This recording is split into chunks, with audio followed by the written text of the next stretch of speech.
In this video, I'm going to show you how to do a Shopify appointment booking step by step. Now, the first thing you need to do is to go ahead to your Shopify account, then just give it some time to load. And now at the left side, as you can see at the dashboard, go ahead at the bottom left, click on the apps tab right here. So after you click on it, just go ahead, click on all recommended apps, then just scroll down. After that, click on Shopify App Store to access the App Store. Then go ahead, type in booking. After you do that, just hit enter so you can find the apps. And now the apps will pop up for you.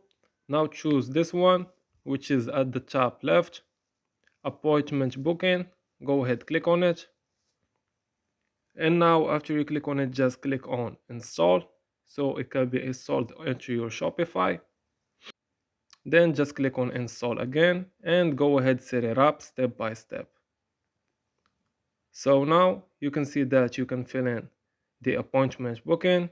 As always, thank you for watching.